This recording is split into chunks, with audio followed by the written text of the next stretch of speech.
vocal stim, Alicia? A vocal stim. Hi, people of Hello, the internet, hello. people of the vulgar science persuasion, people of the normal science persuasion, vulgar or otherwise, people of the non-science persuasion. Welcome all. Yeah, we decided we were going to introduce ourselves at the top of the show. Tech issues resolved. Is it even a stream if there's not tech issues, like realistically? Yeah. Yeah, so this is Vulgar Science. If you're new here, we talk about science sometimes. Sometimes we talk about completely other things. Most times. We then, we have many a good tangent. I'm a little low. Okay, hold please. La la la la. My levels look good. Am I a little low? Maybe it's just I'm a little low. I hear you fine. Maybe your partner needs to turn the... I'm as high as I can go on my mic adjustment, so... You sound like very good here. Really? It's usually the opposite, but okay. Oh, sorry. So do I sound low good. on yours? I'm... both of us sound fine to each other. We're both perfect in each other's eyes. Oh, always. This guy's got a problem with it. No, I'm just kidding. Dan says that I'm quiet. I hear there are meds to be less low these days. Yeah, I'm on lots of those. Sometimes they work. We can hear you both pretty well on the VS side, so... Okay, well then we'll just go with it and assume that it's maybe a volume issue. If anybody else in chat says that they have issues, then we'll maybe dive in a little deeper, but yeah. So yeah, this is Vulgar Science. I'm Neuro Alicia. And I'm Layla Shode. And today, what are we chatting about today, Alicia?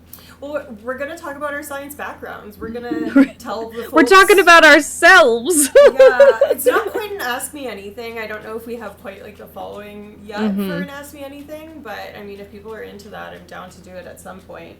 But I mean, for all the times that we talk about science and, expect people to kind of like listen to and respect our opinions, I think it might be valuable to like have people know where our expertise comes from, have them understand why you're called Layla Show, because, we did our degrees in Montreal, and show means hot and all that kind of stuff. I think just all of that, All the inside jokes, yeah. Yeah, a bit of background, a little bit of vulgar science history, because we're going to be just resurrecting the daddy list. And I think... I'm genuinely so excited. It's been years. It's been years, yeah. So we looked up our old notes from a couple years ago when we first started this stream and found our daddy list. And I have quite a few new contenders, partially because Smosh, like the YouTube channel Smosh. Yeah, what about Smosh? They just like 3 hours ago released a daddy ranking bracket thing for like one of their little like Smosh games things that they do. Oh. Where they sit around and rank daddies. So there's a couple that I got from that. There's a couple that I'm not sure if they're already on the list. And then there's a couple just like wild cards that I've been thinking about for, I've been kind of adding just when I'm like going through life and just popping in a list on my phone. Just thinking about it. Well, you see someone and you're like, is that daddy? And then you hear like other people, they're like, oh, that's so daddy, or he's so daddy. And I'm like, really? Zaddy. Yeah, I don't know about that. Like someone was talking about Goofy being daddy. I'm like, Goofy? Like Gorsh? Isn't he only an uncle? And like, he only has like a nephew, doesn't he? I thought literally his kid was the one, Max. Is that his nephew? That's not his son? Let's go find out. I have no idea. Goof heads report in. Is that real? Is that legit? No. If it is, I'm upset already. But what is Max to Goofy? It's his son. It's gotta be. Okay. So he is literally a father, but I wouldn't consider him daddy. Right. So I think we need to first of all circle back on what precisely makes someone daddy versus just dad, because I don't think that just having progeny is requisite enough for making it onto the... I mean, like, sperm donors exist, right?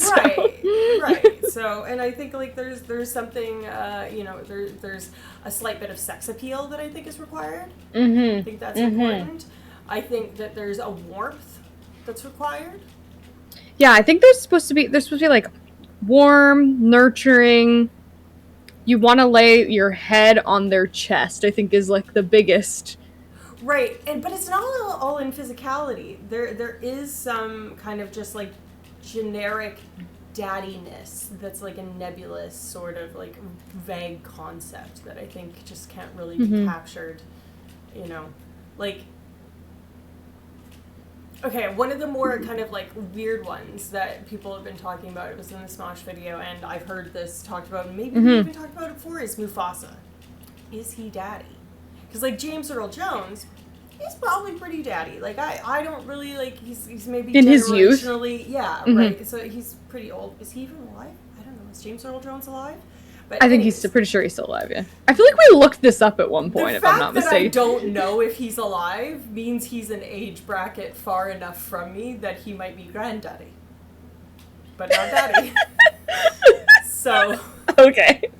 Anyways, but Mufasa, is Mufasa daddy? I mean, if he was human, like a human... I know it's like an anthropomorphized lion, but like... Or if you were a lion, would he be daddy? I mean, if I was a lion, he'd be daddy. High key. Right. Okay, so... Probably literally, because he would probably be my father in the Pride of Lions. But that's no... Your own father can't be daddy unless something's very upsetting. Very incest. No, Vito. You can't be your own father. That's yeah, no. Like Are you well? I think you're like going. I've been so unwell this past week, like just in several different ways that I've needed. Yeah, I'm recovering. Maybe that's partially why I'm quieter than I was. But okay, so I mean, get a grip. Well, do you think Mufasa is daddy? I want to know if chat thinks Mufasa is daddy, but I don't think we have chat right now. I think it's just us. Ain't nobody. Nah. The audacity. He goes, guys, okay, listen. He said Scar, and I was just like, that's on my list. Is Scar daddy? On what? On your daddy? My list of daddy contenders. Sorry, I'm fucking screwed. I immediately went to another type of list, but continue. What's the list? You know, like a list, like a celebrity list. Oh, like the list of people, like the in Friends. Your exception list, yeah. I don't believe in lists of that nature, but certainly Scar, the fictional character, would not be on a list of that nature if it did exist. But I do think Scar, I think there's a roguish bad boy energy that's inherent in the flavor of daddy that I like to award daddiness to, that some people don't really see as some people might not meet. Like, you know, Pedro Pascal when he plays Joel in The Last of Us and stuff like that, like not... Well, I have to admit, I haven't actually seen The Last of Us, which is, I know, shocking. But yes. You see everything. Every time I talk about a show, you're like, oh yeah, I've seen like 6 seasons of that, or like I already finished it. I'm like, it came out 3 days ago. I mean, because I'm like a broke bitch and I don't want to pay for HBO. So I like... I mean, that's not even fair. I definitely like use my sister's account and watch certain shows. And like I'm up to date on Euphoria, so maybe I should watch Last of Us. I just... Hello, welcome Euphoria? in. Sorry, I'm not actually. I haven't seen the finale, but okay. Other than that. I know some things that have happened and some things that happened, so I won't discuss it. I haven't watched it. I started getting Dan into it, and then as I was rewatching it, I was like, I don't like this show. Yeah, it reminds you of your youth too much, probably. It's also just, it's extremely objectifying and so clearly written by a horny dude. Like, yeah, super fair. I mean, there's like an excess of nudity in the first season. You're like, get it together. Describe Cassie's character. Pick me. Boobs. That's true. Her only personality characteristic is her that's tits. fair. And I'm like, you know, I just they shortchanged so much of this, and there was so much to work with there that I think. I mean, but did they not hit Sydney Sweeney on the head? I mean, Sydney Sweeney as Cassie is just Sydney Sweeney. I don't know enough about the woman other than that she's like a Republican apologist and vaguely okay with being perceived as a white. She has good genes. Yeah, good genes bullshit. But yeah, I don't know. I really liked Barbie Ferreira. I think she's amazing. All the drama behind the scenes of her leaving. They wrote her out of the show season 3. I know. I loved her character. Because they were going to give her an eating disorder. Because you can't have a fat girl on TV without her, not wanting to be fat. Yeah. Upsetting. Why are men? I don't need to go there. I don't need to go there again. This is not what this episode I'm getting whipped up. Getting whipped up. Why are men? Why are men? I'm dead. Men, I love you. Some of you. Some of you are good. I would like to harken back to 4 episodes ago when something. If you're gonna try to control our bodies, we'll chop off your penises or something. So I believe I said something like, if you're going to start sterilizing women or something, then we'll just start castrating men or something. Yeah, it was something akin to that. It was a tit for tat, potato. Yeah. Listen, speaking of even Sydney men Sweeney. don't like men. That's true. If men like themselves a bit more, they might be more likable. Hot take. Medium take. Lukewarm take. Cold take. Frozen take. Don't know. Could be it all. Medium take. I would say men perform for men a lot. I don't know if men like men. The male gaze. It doesn't just affect us. It affects the boys. They're out there thinking their dick's got to be long, their shoulders got to be broad and shit like that. No. You can have whatever dick you want. So, okay, but is daddy female gaze or male gaze? I feel like that's female. That's gotta be female gaze, no? I think that's patriarchally tinged female gaze. No, you want to know what? I think it's male gaze. I think it's male gaze, and I think it's the gay male gaze. I was actually just about to say that. I was about to say it was the gaze with an S because you're right. I think the term "daddy" originates. Yes, it originates from gay culture. So it does, right? Like that's where zaddy comes from and stuff like that, and like I mean.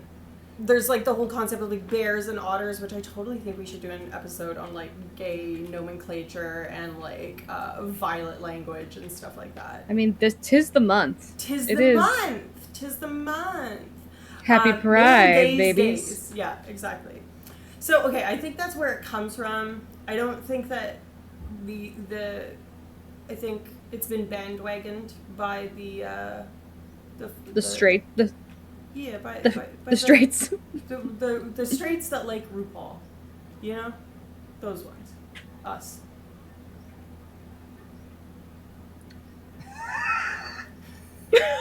Not me being able to hear Sean wheezing in the background. I can't believe you just said us after that. I'm like genuinely offended. Wait, we watch RuPaul's Drag Race? What are you closet? The straights that watch RuPaul's Drag Race? You're okay, I think.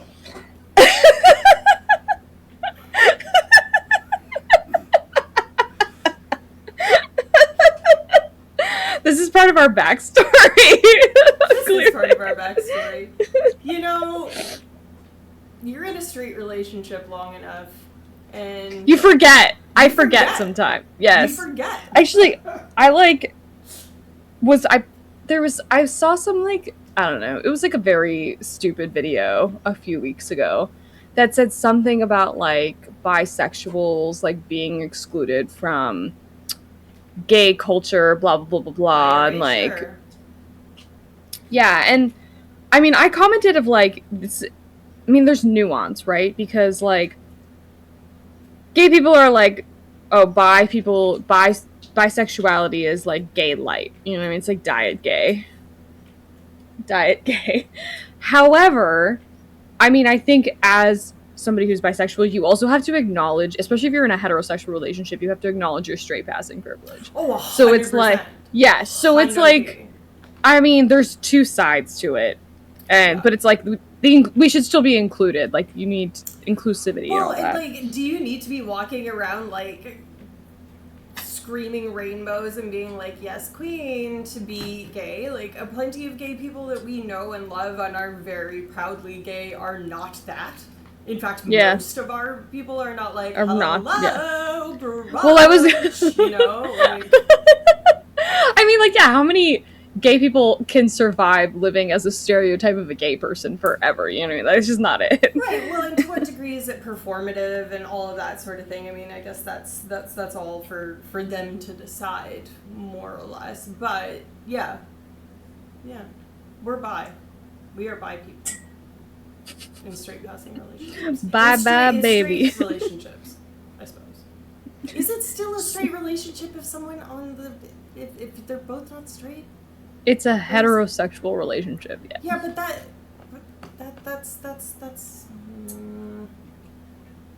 yeah. I have to think this through. This is not the moment for me. You're like, this is not. I can't think about this in real time on stream. Well, I need to marinate on it and like make sure that I'm like saying things that reflect my true values and not just. Hello, Raffle Iron Chef. Raffle Iron What Chef. kind of like what kind of drink? What's your drink of choice? What was that? Dan's chair. Did it just collapse underneath him? It was so loud. It's just kind of a pale facsimile of my chair, and so when you adjust it, it's not quite as. Got it. Yeah. It's the sound it makes when you recline it. That was not supposed to be like a suggestion about the chair not being able to hold you, by the way. It's not. Okay. Anyways. So, are you endorsing Mufasa or Scar as candidates for daddy? I personally think Mufasa has more daddy energy. I just think, like, if we go back to who is on there already, which I think we should rehash, because I forget most of them. But I know, like, Halson from B3, Daddy Halson, which I actually got that scene where he says that exact quote, finally. He says Daddy Halson? He said, okay, so yeah, in the epilogue, apparently out of all of my friends, I'm the only effing person who's finished this game. So, actually maybe like Lucas, but like, yeah. I played it. I played it. Epilogue of the game about being a daddy. So I've played it fully twice, and if you romance him, there's a scene at the end where he says, "Oh, I have to leave you. Like, we cannot continue to like be together and live together. I have to go back to like where the Act 2 Shadowlands." Mm-hmm. And I have to, there's all these displaced children that I'm going to like raise there and like, you know, like take care of. I don't make some like druid orphanage. I don't really understand. But he's like, they've already taken to calling me Daddy Halson. Like, it's literally a quote from the game. Yeah. That's where it comes from. Wow. We looked this up on stream a long time ago. Here, I'll go find it really quickly. My drink of choice depends on the venue, and I have too much autism to figure out how to answer the question. Sorry. I drink a lot of water. You know what? I'm fine with that.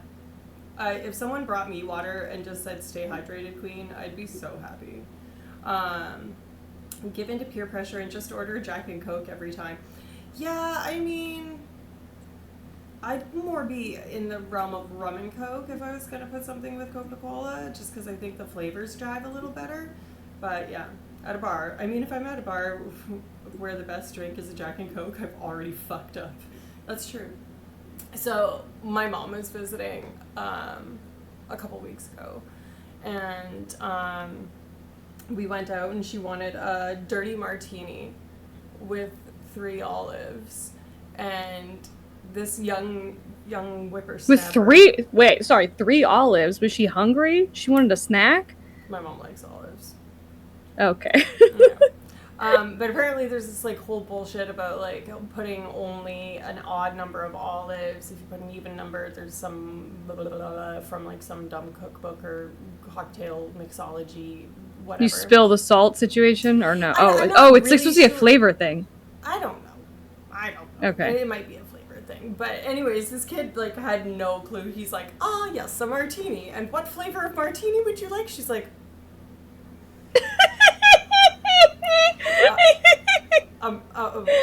martini. Just a normal one, please. Thank you. Like, okay, and she's like, do you mean, like, what proportion of vermouth? And what he, I think, was actually trying to get at is whether or not she wanted a gin martini or a vodka martini, but he did not articulate that, and he was very, like, fresh-faced and 19 and like, thumbs up, guys! All right, I'll be right on. Do you want an apple-tini? Do you want... Yes, yeah. Exactly. Do you want a flirtini? Anyways, and he brings her a martini. It's not dirty. It's the clearest martini I've ever seen. No brine of olive whatsoever. And I don't even think it had an olive in it. I think it had some other garnish. I don't remember, but it was I think the only other thing they do is like the tiny onions, right? Occasionally. Yeah, pearl onions sometimes. Yeah. Something else. I can't remember. But anyways, it certainly wasn't what she ordered. And oh yeah, it was fun. My mom's fun to be out in public with. When things go awry. Yeah. It was interesting. I know she loves, she clearly loves, like, brine and salt and stuff, because I remember the story you told me of her at, was it Joe Beef, and then the salt incident? Oh, no, that was at Van Papillon, across from Joe Beef. Okay.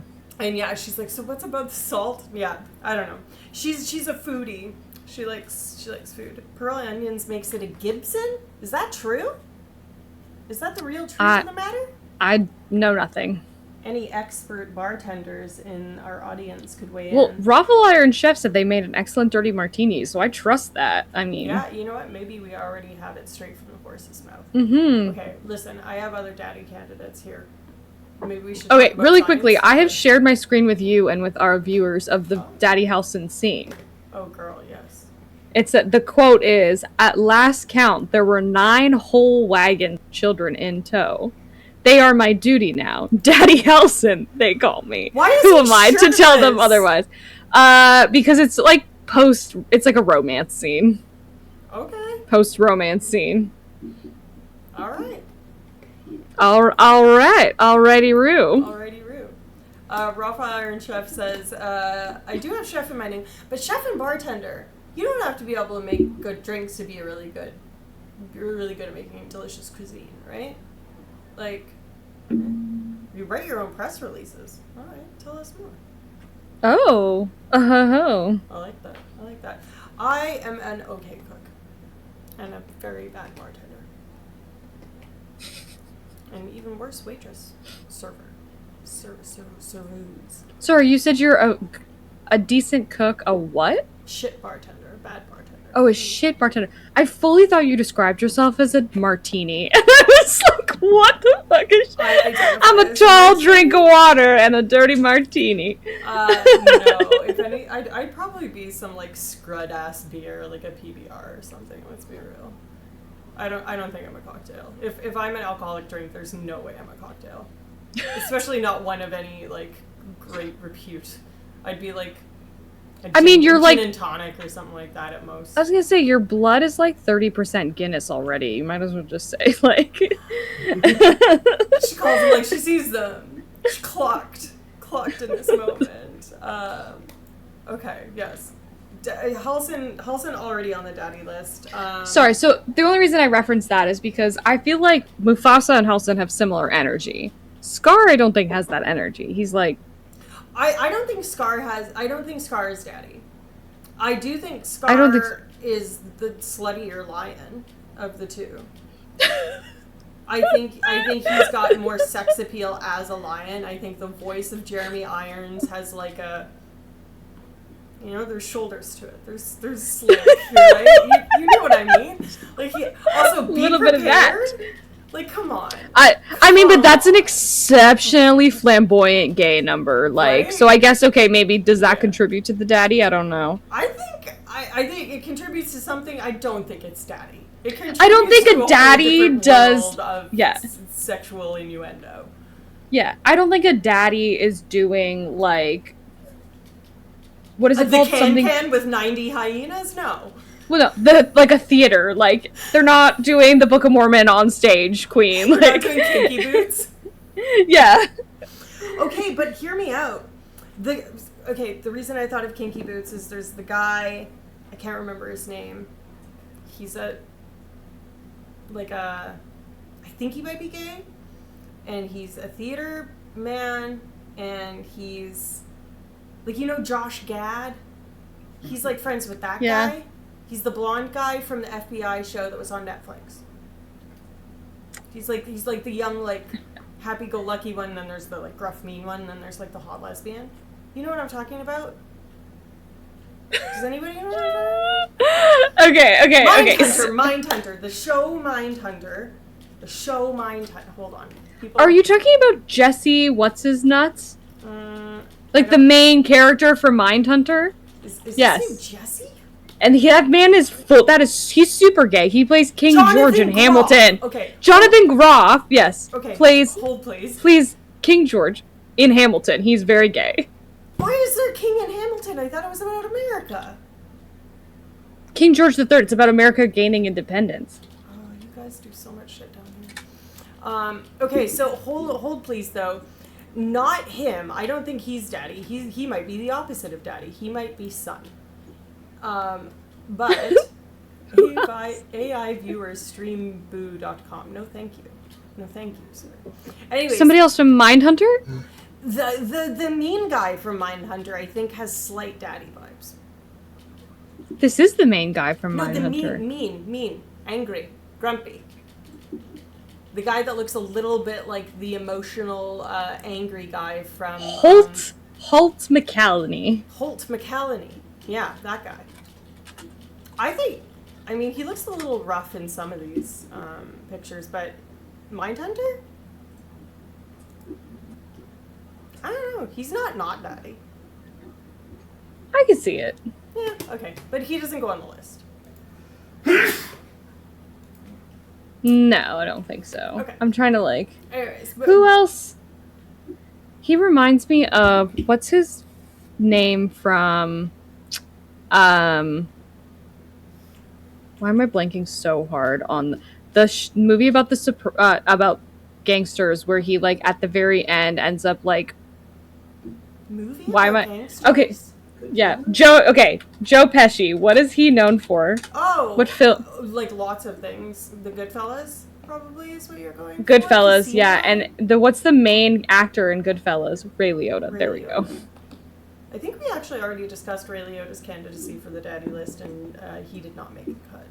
I was gonna say Holt McCallany reminds me of Ray Liotta, and I don't know if I would consider Ray Liotta go on here. That's weird. I mean, maybe back in their day they could have had some sort of like, yeah, but they're all of an era that doesn't give me a little older, yeah.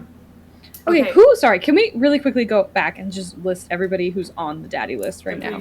Because there's some ironic and, like, just hilariously funny ones. There is. Do you have it up? I don't have it up. Oh, I don't have it up, but I can pull it up. I can pull it up, but also my computer struggles with doing multiple things, so I think your computer should do that. That's super fair. So it started with Popeye's Choke Me Daddy biscuits. So the biscuits themselves. The biscuits, are on the daddy list. And you have had one. You had one for the first time recently, and do you agree? First time, but recently, because they had them in Canada. They had Popeyes in Canada. It was a big deal when I was still living there in like 2017. Popeye's Choke Me Daddy biscuits, Halson, the Oscar Isaac definitely was on there. Yes, Oscar Isaac. I would agree that Oscar Isaac is even more on that list after I saw him in Beef. Oh my god! Did you watch? I haven't seen it all, but he might be the daddiest daddy. Him and Pedro Pascal, I think, are very daddy. I think they're the quintessential archetype of what I would call daddy.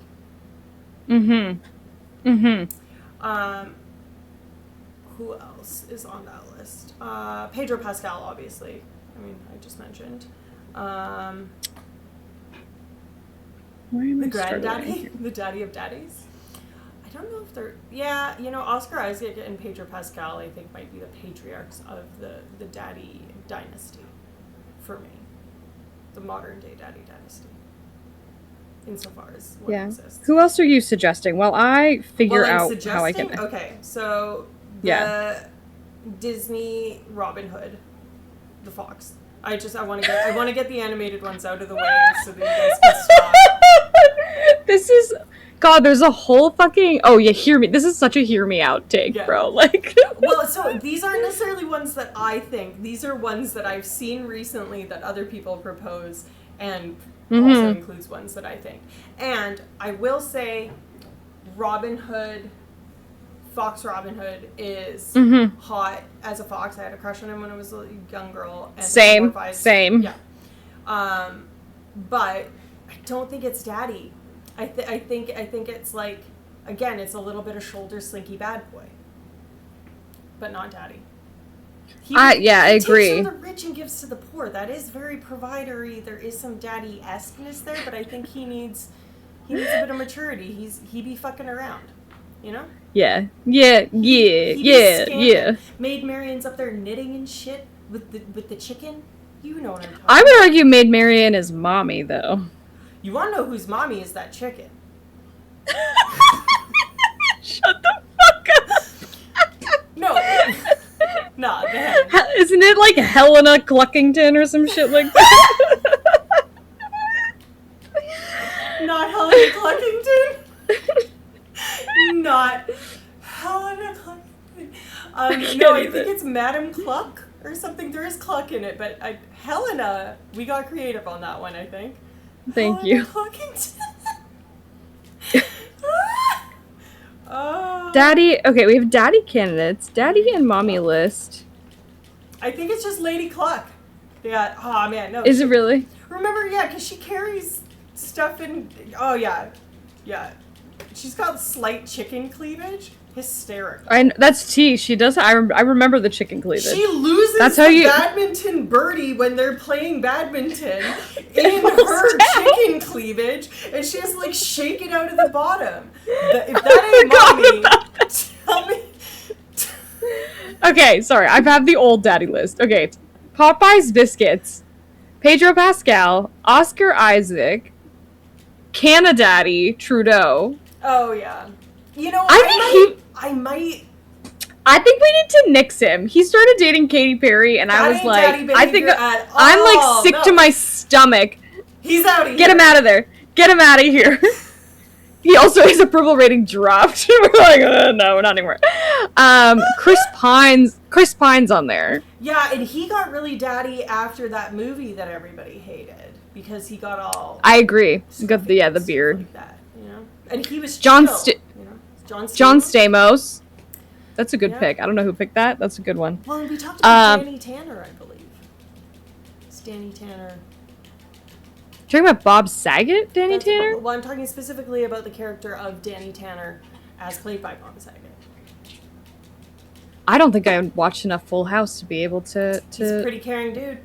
Tall drink of water. Funny. I don't think it's enough. You're like... I don't think it's enough, but people do think this. These are people that the people think about. I don't think it makes the cut for our daddy list. Howson's on there. Yeah.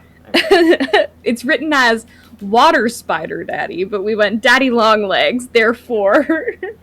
Water Spider Daddy? Yes. What? We were sitting on the dock at our supervisor's cottage. And we said, Daddy Long Legs, Daddy Long Legs, Water Spider Daddy. He ran across the water and we went, oh my god. Yeah, that's Daddy. He was off to do something. He was probably a girl spider. He was walking on water. That was a Jesus spider, bro. True. Wanna know who's not Daddy though? That guy.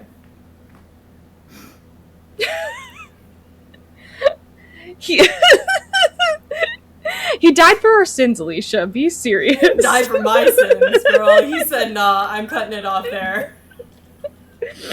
And then also King Triton is on the list. King Triton should stay on that list. King Triton. I completely agree, because that man has a six-pack and is like 800 years old.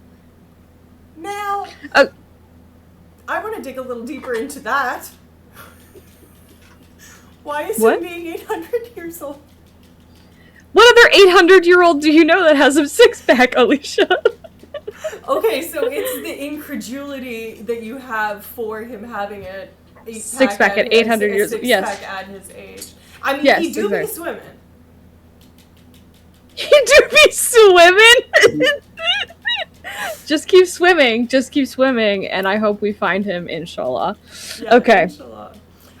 Inshallah, we find him. Sorry, some candidate. That's it. Candidates were Gordon Ramsay, Idris Elba, and Emmanuel Macron. Okay.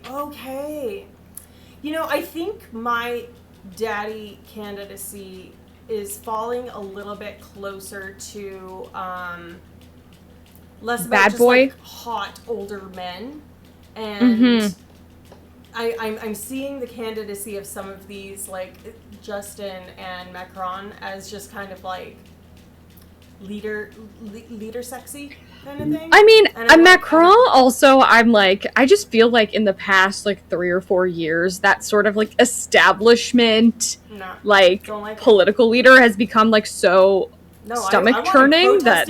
they're drilling oil and shit with they're Patty both out. Wilson. No, he's off. Yeah. No, but Idris Elba and Gordon Ramsay are very good suggestions, in my opinion. Idris I don't know Elba who's is on my current list amazing of candidates, so I think he should go on. I think just frankly, I agree. He should go on. I don't know that that's arguable. Now, what was the other one?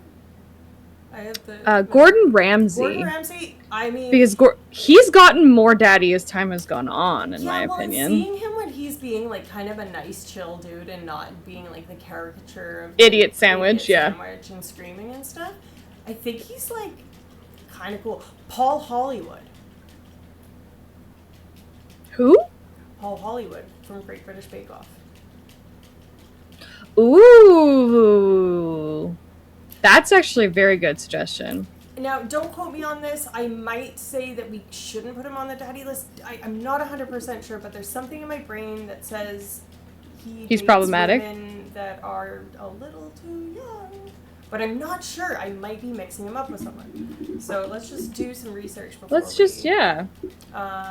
does Paul Hollywood date younger women? No, that looks like an age-appropriate person.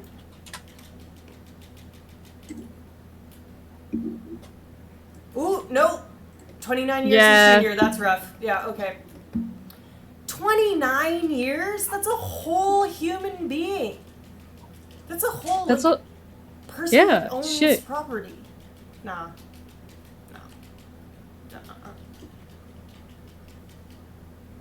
That's, that's crazy. Yeah, no. Okay, yeah, so he's not on that list. That's not daddy. I think there's also something we're not saying out loud, which is that they have to be unproblematic. Oh, yeah. For the most part. Yeah. So, I feel like we're, building the criteria as we go. But, I feel like, there has to be a level of, them not being problematic. Them being a warm, older man who's not too skinny. Daddy? Do you think there's daddy women? Or is that just mommy? What is gender, Alicia? I don't know. Yeah. Okay, hear me out. Someone welcome. Leah Sorry, Valeria. So we have a first-time chatter and misadventures in Astro. Welcome in. Lurking. In Astro. Yeah, thanks very much for the layout. I have not been keeping my chat aware. It's also slightly Isn't it slightly to fetishize attractive? We condemn them for being older men. Are we condemning them for being older men? I think we're condemning them for dating younger women, excessively younger women. Well, and I mean, the fact that we just I think maybe what DB's maybe getting at is earlier when I was saying it was too old for me to see it, a James Earl Jones kind of thing. He was probably daddy for if I was I mean, what does a young James Earl Jones look like? I have to see this. That's true. That's true. Mandy Patinkin. That guy's for sure daddy. I think, Alicia, you are really leaning into granddaddy territory because we talked about Mandy Patinkin, and he's old now, Queen. This is what young James Earl Jones look like. Holy shit! Is he slutty? I'm sharing my screen with you in our call if you want to see. Oh. Okay. Oh, jeez. Audible sploosh off camera. Like. Hold your horses. Not audible sploosh. I'm sorry, what? Layla's making comments. I'm sorry, what? Anyways. Okay, James Earl Jones, younger years. I mean, I don't want to be ageist or anything, but I don't want to be a younger woman to an older man, you know, in this theoretical land where we don't already have husbands. Yeah. This is a conceptual world. It's a conceptual world. It's just a conceptual world. Isn't like, who do I actually want to pursue to date in this land? Yeah. This is like talking about like the energy that is daddy. Yeah. I was gonna say I don't know if having a counterpart helps, but the only person we have on the female version of this, so the mommy list, is Gillian Anderson. We also put Angelica Houston, I think. I think we fought tooth and nail about Angelica Houston because you wanted her, and I was like, I don't know, okay, man. What about just Morticia Adams then? We don't have to go Angelica Houston. Is Lady Gluck Helena Cluckington? Helena Cluckington on the fucking list. And I will hear no back talk about this the chicken cleavage really did it. She's also like pretty badass, man. Like she wants to clock someone over the head for trying to get at them children, you know? Misadventures in Astro just got to meet Gillian Anderson. I'm shocked, dude. Wow. Get the fuck out of town, really? I'm jelly. Yeah, that's awesome. I want to believe that I will meet Gillian Anderson. That was a be pretty sick. Okay, so who else are your suggestions right now? Okay, I'm gonna rattle. I think Mufasa would qualify. Anyways, you know, whatever. I see it. Gomez Adams. He stands his queen. But we're talking like 90s films, Gomez Adams, right? Not current Wednesday, Netflix. Raul Julia? I've never seen Wednesday, no. I'm thinking like Raul Julia, yeah. Yeah, He's like a stand-up fucking dude, too. Yeah. Okay, Uncle Phil. From... Or is this another Full House reference? No, Fresh Prince of Bel-Air. Oh... I do not. I honestly was the age gap that I missed this show. You know, I didn't watch a ton of it because I didn't have cable, but I did. I did watch. Isn't he like quite exasperated all the time? Yeah, he's a little cranky in the show, but he also like he holds a firm line. But then when Will Smith's character, his real dad, comes, and then he's like, how come he don't want me, man? And then Uncle Phil gives him a big hug. Yeah, that happens. That does happen. I actually have seen that one scene. I mean, that's really the only scene in the entire show that matters. That's super fair. Yeah. Uncle Phil. That was one of the ones that was on this Smosh video that I was just watching. So that's not necessarily. Did he make it very far in the Smosh video? I did not finish it, but he did make it past his bracket. Oh, okay. So he's in like the next one in. Okay, this one I'm gonna stand pretty tall for. Stanley Tucci. Oh, 100%. Yeah, Tucci is on there. Went and saw Tucci's 100% on there. The Devil Wears Prada 2. It's not bad. It's not bad. I did not realize this. I was trying to figure out why he was slurring, and I don't know if you clocked it in the show. Dan did, and it's because he had throat cancer. Yeah, exactly. I was worried he had a stroke or something, but yeah, I guess he beat throat cancer, from my understanding. So I like that for him. Yeah. So Stanley Tucci on the list. On the list for sure. A lot of people really like the dad from the Inside Out, from the Emotions Disney thing. You know what I'm talking about? Yeah, I do know what you're talking about. I don't see it. The gays, I don't see it either. Go crazy for him.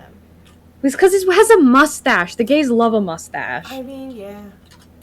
At a con in Denver. Very cool. That's sweet. Did you have to wait in like a crazy line to meet her? I bet you she was like star of the con. Charlie Swan. Everybody likes that one too. Again, mustache. I don't see it. You know who this looks exactly like? This is like... 1 second.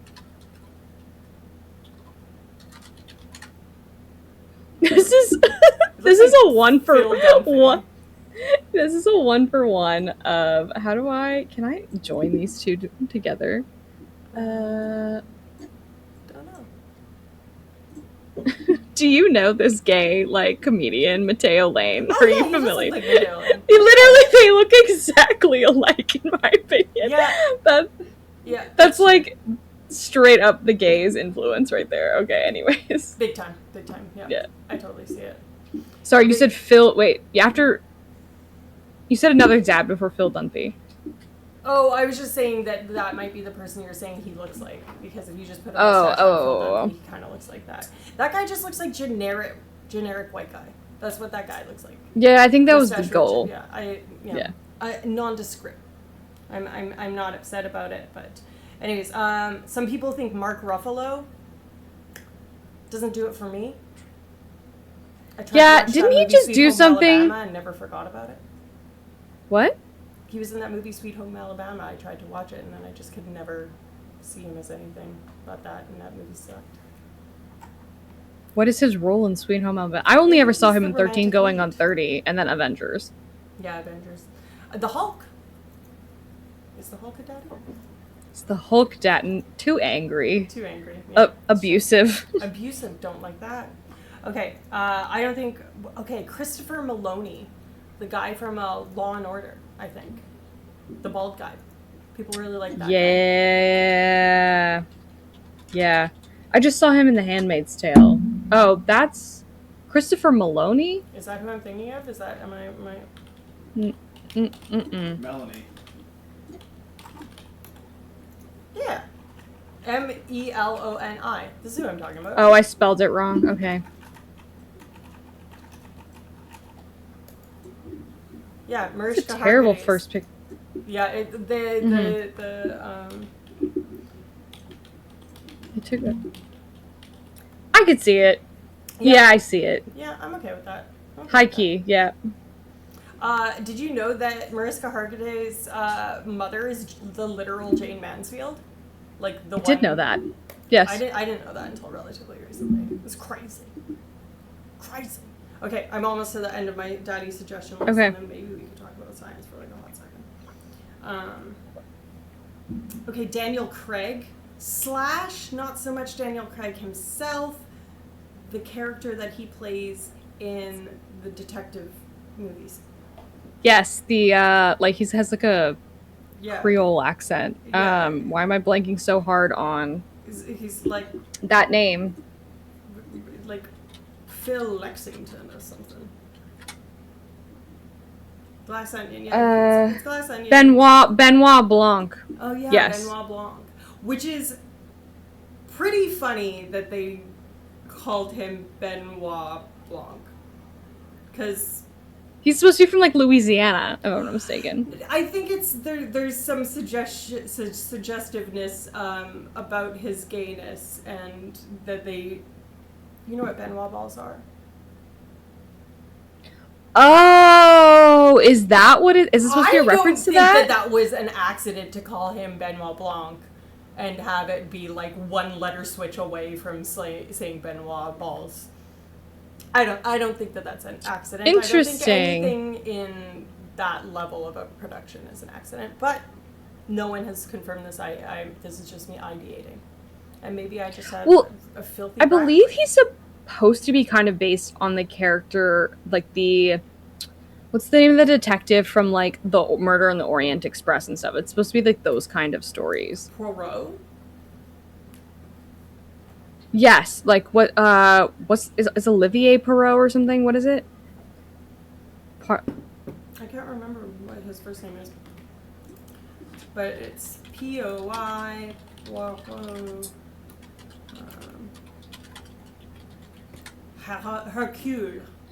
Hercule Poirot. Yeah. Poirot. Yeah. It's played by David Suchet, but Benoit Blanc. He is. They're trying to make that like a thing, but they also deliberately. You think it is? That's fair. Yeah. That's fair. It could be. It could be. I'm hypothesizing. I'm putting ideas. Yeah, he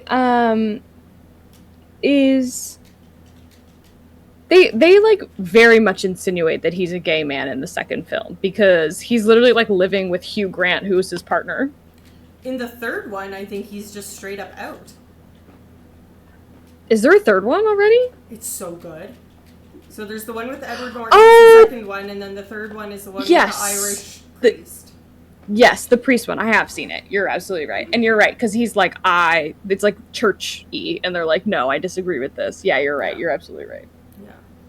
Yeah. So yeah, there's, that's close to the end of my list. We already talked about Idris Elba. The guy that plays Soldier Boy in the Boys. Dean from Supernatural. Jensen Ackles. Jensen Ackles. Thank you, both of you. Dan has very strong feelings about Jensen Ackles. He likes What is he? He loves him. Oh yeah. Yeah, he's like, that's Jensen Ackles. He's in Supernatural. He tells me that. I mean, he's a hottie. So has he? Hello, Birdbanes. Welcome in. Oh yeah. Birdbanes. Like, have you guys watched all of The Boys? No, we're not at all in the new season. Okay, so in the most recent season, there is if Dan is a Supernatural fan, they have a Supernatural like Easter egg reunion essentially, where Jared Padalecki and Misha Collins come back they're in the because Eric Kripke is the producer on both shows. Right. Well, and there's also Jeffrey Dean Morgan plays someone in season 4. Yes, that's true. Jeffrey Dean Morgan is in previous seasons. Also, you're so right. I wouldn't could be on the daddy list. Discount being on the daddy list. I actually totally agree with that. Sorry, my headphone cord got stuck. Birdbanks, what we're doing today is basically vamping. Right now, we've been talking about the daddy list for approximately a full hour. Which is fine, because I felt like garbage for the past week, so I did zero research. We were going to talk about our research and our research backgrounds, and we haven't done that yet. See? I can't even speak. But I mean, post daddy list, I think we're getting there. So we brought back this list of people in our previous years of being streamers. I don't know what where the concept even came from necessarily originally. It was when Pedro Pascal was being called daddy, and that's why I have this emote in my thing. You're like, what are? Oh yes. And he said, I think I'm your hot slutty daddy on the red carpet, and everyone lost their shit, and just daddy became a whole big thing a couple of years ago when the first season of The Last of Us came out, and the rest is history. And I think we were just like, what constitutes a daddy? And I think we just started making the list. Baldur's Gate 3 came out, so we were talking like Halson daddy, tree daddy. And then that's so we I was gonna say these are very dated 2022, 2023 references, unfortunately. But I hate that that's dated. 2026. What the fuck is going on? Why are we in this? Yeah. Why does time move forward? Okay, a lot of people really like Hopper from The Stranger Place. Absolutely not. That actor is too problematic. David Harbour. Yeah, that ruins it for me. Did you listen to Amy Allen's album though? Lily Allen? Lily Allen, thank you. Yeah. Did I listen to her album? No. Did I read about and read interviews with her and all of that fun stuff? Yes. Honestly, the album was pretty sick. I would recommend it. Okay. There's gonna be one more normal one, and then one potentially hot take. There's one more hear me out. One more one that when I saw someone suggest this, I was like, oh. And then I had to think. Okay, Jeff Goldblum. Lots of people like that. Lots of people think that, you know, he's got kind of I don't really get it, because first of all, he plays the same character in, like, you never see Jeff Goldblum do a character. It's always Jeff Goldblum doing Jeff Goldblum as a character. I think has a pretty young wife. Yes. So, don't love that. So, okay, he's not on the list. Now, okay. Santa?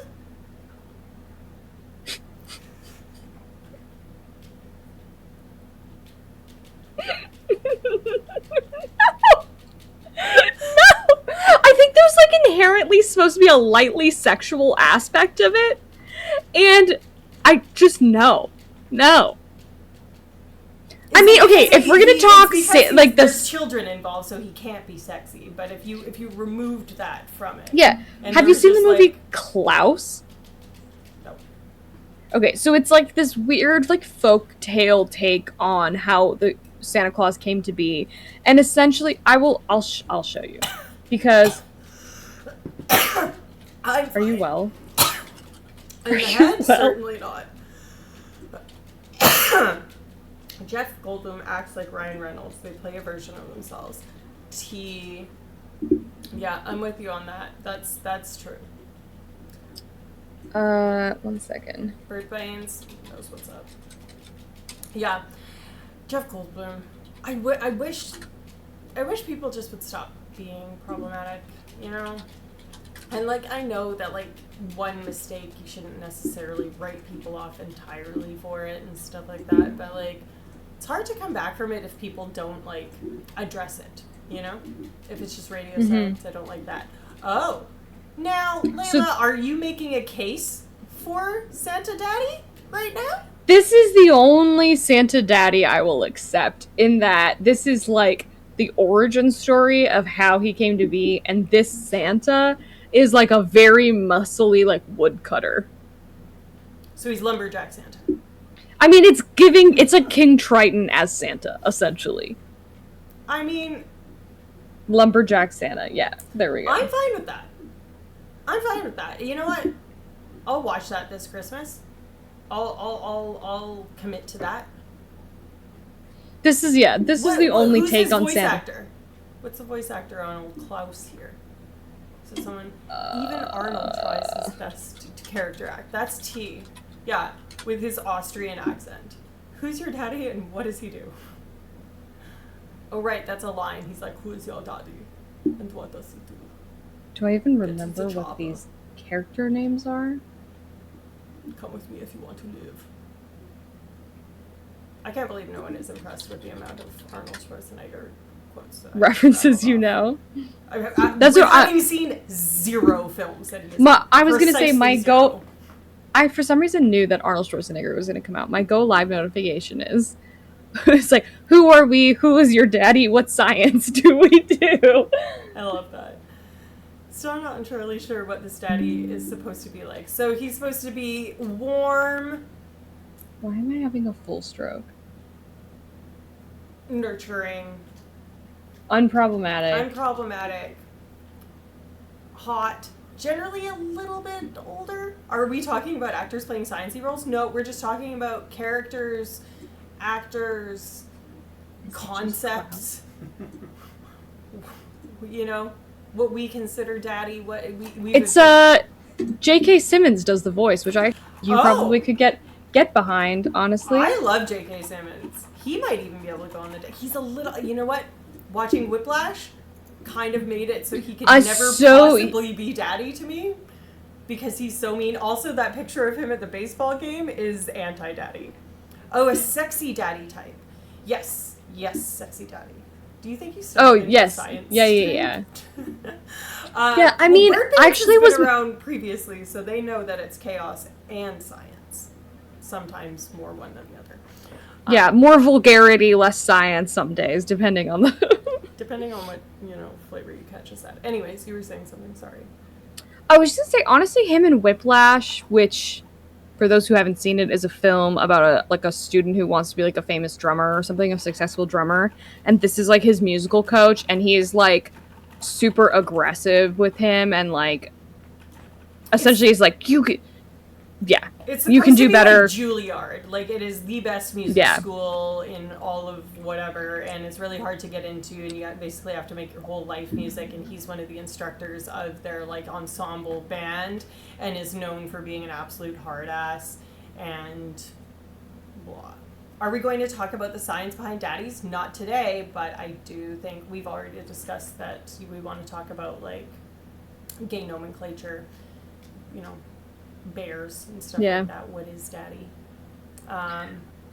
But I mean, I saw J.K. Simmons in like the Tobey Maguire Spider-Man for the first time. Not attracted, not daddy. However, I don't know. In Whiplash, I thought he would be I found him to be way more daddy than. Certainly, mean daddy. Mean daddy. Very mean daddy. Very mean. Don't like. No, don't like. He's real stressful. That's such a good movie, though, y'all. If you haven't seen Whiplash, fucking buckle in, because it's so fucking good. It's so good. Yeah, okay, so that's the end of my list. Santa was my hot pitch. Klaus.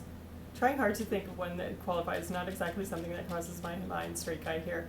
All are welcome in our most... If you want to make suggestions to the mommy list, I will accept Angelica Houston. I will accept young Morticia Addams, Angelica Houston on that list. So we have Jillian Einstein. Nope. Gillian Anderson. Einstein. That's actually, that's an actual researcher that I like have worked alongside before. Anyways, that's beside the point. Oh, well, a good segue into let's hear about Layla's science. Yeah, literally. Gillian Anderson, Angelica Houston, and Lady Cluck from Robin Hood. We also talked about Glenn Close maybe being on there, but we hadn't decided. What about Harrison Ford? Listen, it's not an automatic no from me, especially after seeing that movie or the television show where he plays a mental health professional. I'm mad at it. Yeah, I mean, have you seen that? He is starting to get into granddaddy territory. I'll be honest, he's getting up there. But... Have you seen Shrinking?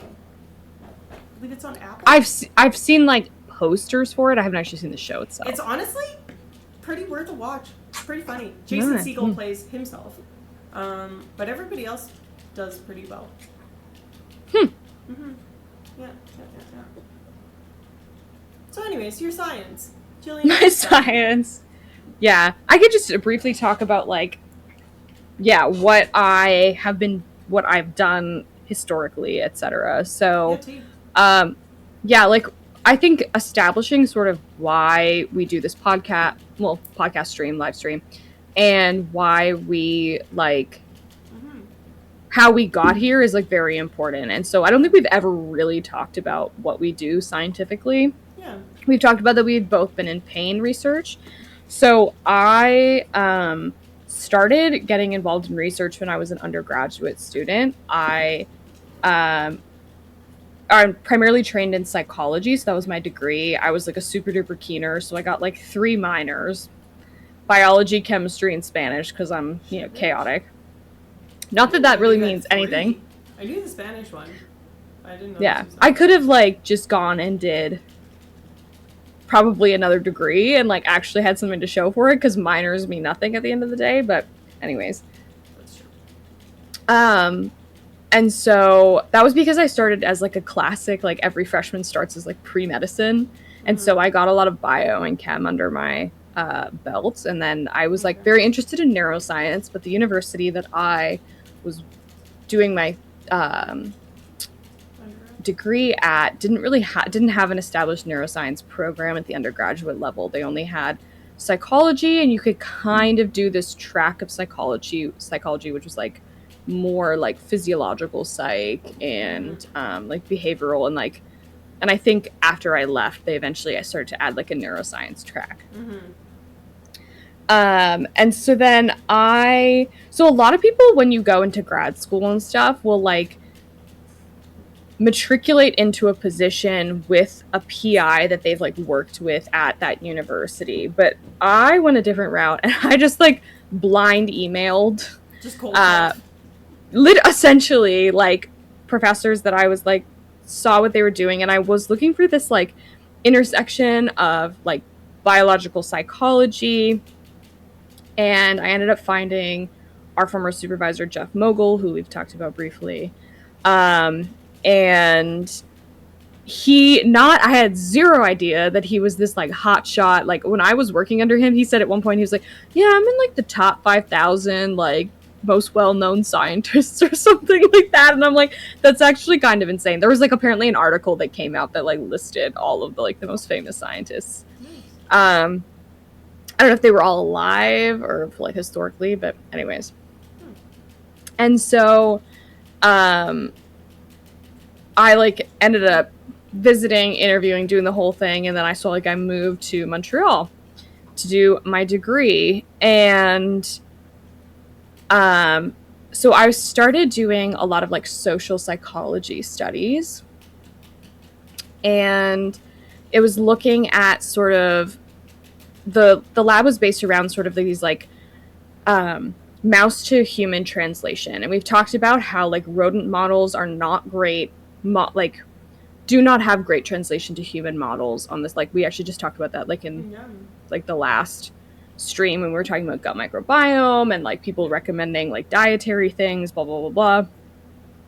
And so this lab was specifically focused around that. It was like having a finding in rodents and then directly translating that like methodologically as close as possible to humans and trying to recreate the same finding and seeing if it was translatable. Right. And so there was like a social psychology finding in mice that showed that female mice were more likely to have like pain empathy, and were more likely to display higher pain behaviors while in the presence of another mouse with pain behaviors. So like their pain would be heightened. And we wanted to sort of recreate this in humans. And I like beat my head against that wall for like a year and a half trying to do that study. And then COVID hit. And so then I actually had to do this huge pivot into mouse work. So I actually ended up working with mice doing techniques that we briefly talked about on this stream before. So like von Frey, which is a test of mechanical pain. So essentially you poke a mouse's paw with like increasingly stronger plastic fibers, and at whatever threshold they withdraw at, we consider that to be their pain withdrawal threshold. As well as we have like heat versions of that, which we refer to as the Hargreaves test, etc. And so I started to do studies in mice doing that kind of stuff, and I genuinely hated it. I do not like mouse work. I don't think I could ever go back to mouse work permanently, which is like the total opposite of Alicia. She like loves rodent stuff. And while I was at a conference in my first year, so this was before COVID, like going backward, previously I had been in class with Jeff, and I had TA'd for him for a really long, like not at that point, but I TA'd for him for my full 7 years that I did my PhD. And one of the things that we talk about in the class is this technique called microneurography. And I, in my opinion, thought it was the closest thing to a biomarker to pain that we had. And I became very, very interested in this. And so it's this methodology, and I'll pull up a little picture of it so it's easier to visualize. If folks are watching only on mine, then you have to go over to Vulgar Science. Yeah, I'll share it with you, and I don't know if you can actually display that sharing that I'm doing. You're like I almost crashed the stream last time. So, essentially, it's this. 1 second, Alicia. Sorry.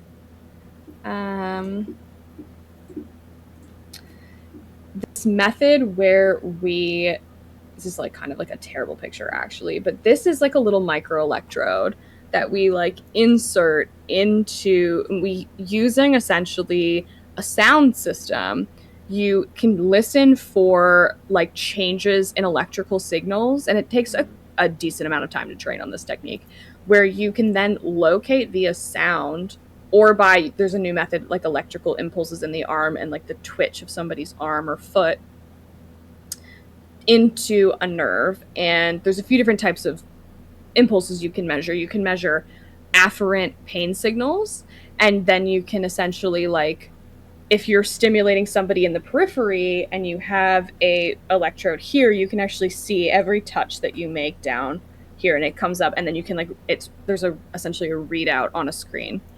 And there's also a sympathetic version of this where you can measure sympathetic efferent activity. So this is the most common one is activity, nervous activity that acts on the muscle tissue around blood vessels that leads to vasoconstriction and vasodilation. And so I became really interested in this methodology, and I went to a conference in my first year. One second. And met somebody at McGill who was in a lab doing microneurography. And it was the only microneurography, like, it's not a very common technique. There's only a few labs, like, around, you know, Canada, US, and like Europe that do this technique. And then different specialties as well. So if you're doing the cardiovascular version, you're doing the pain version, etc.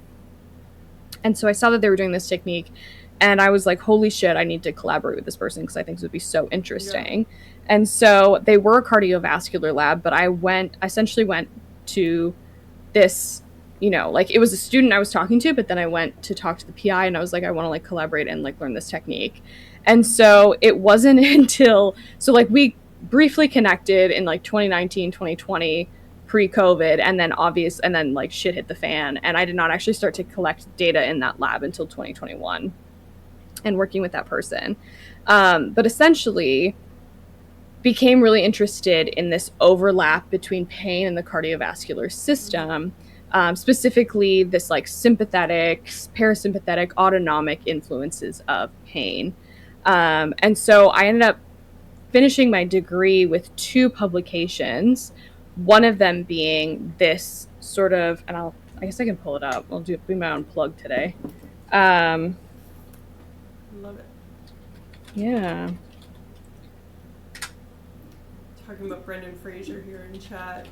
Yeah, Brendan Fraser, I don't think he would have been daddy like back in his Mummy days because he was too young and like just objectively hot, you know? But maybe when he comes back for this Mummy as his current, I mean, he's got daddy energy for sure. Like, he's just a cool, nice person. Yeah, I would say like young Brendan Fraser again. After The Whale. He was just hot back in the day when he was George of the Jungle. Yeah, it's fair. He was like Robin Hood hot, essentially. Yeah. So this was one of the publications that I looked at, and there's this method called the cold presser test, which is used very often in pain research as well as sympathetic research. And so you stick your hand in ice water for X amount of minutes, or even like 30 seconds. And what you'll see is people will rate it as painful because it's like sticking your hands in, like playing with snow with your bare hands, like that hurts.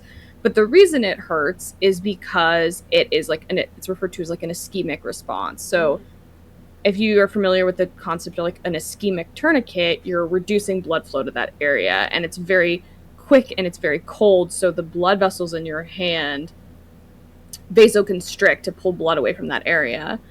And it's like, it's extremely painful, but it creates this, then the pain goes back up to the brain and creates a autonomic response where you see sympathetic activity go up and you have blood pressure increases as a result of this painful response, like this intense pain that you experience. I didn't know that was the mechanism of the pain that comes from the cold presser. That's wild. It's considered to be ischemic pain, and I don't think all cold pain is ischemic. Pain was a fucking thing. Truly didn't. Also, Kirsty Sins, does Pumbaa count as daddy? I mean, that's a no, but don't think he does. But it wasn't an immediate no. I will say that he might be Peter Dinklage? Is he daddy? I think Peter Dinklage not as Tyrion. Like, he's played characters since then that have more daddy energy. That's fair. Yeah. Get a Grip says, hell yeah, Pumbaa counts as daddy. Listen, no, he's too whimsical. He's too gassy. He's the comedic relief. He's too gassy. No gas coming from daddy. She will not tolerate it. It's just not it. It's not it. Oh, the shame. Kirsty Sins, what have you done? You've opened a can of worms. But he's a big pig. You can... Oh my god. Okay, listen. He is more... Listen, he's too reckless. There has to be some responsibility going on with It's giving such This is like one of the hottest takes I've ever heard, honestly. This is a big hear me out. I mean, make the case. This is super hear me out. I can't even. Hakuna Matata. Listen, what a phrase. Oh my god. This is horrifying, first of all. No. Just no. Wait, are you about to share a screen? Shit, yes. Absolutely not. Certainly not live action Pumbaa? Nah. 0%. Lion King fans defend Pumbaa's live action looks.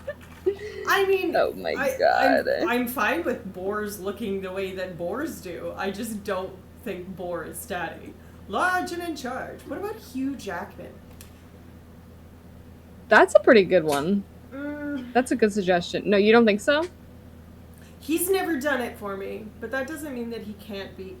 Listen, I associate him too closely with Wolverine, and Wolverine is so not daddy. That's fair. Do you know what I mean? Okay. He's also like the showman or whatever too. Which is I don't know if it's daddy coded. Yeah, he's like the Prestige. You know, he played a dad type in Real Steel. Listen, you just made me think of something though. Patrick Stewart. I think we're leaning Granddaddy again. We're leaning Granddaddy, yeah. Because if you're doing Patrick Stewart, then you're like, are you going to do Ian McKellen? Like, you know what I mean? Is Gandalf daddy? No. What do you mean, no? Fly, you fools. Listen, I watched those films. I'm familiar with the lore. I mean, like, Viggo Mortensen as Aragorn is daddy, in my opinion. Really? No, see, listen, okay. Hold up. I don't know. I don't think Viggo's daddy. I think he's too stoic to be daddy. You need daddy to be like unapologetically warm and welcoming.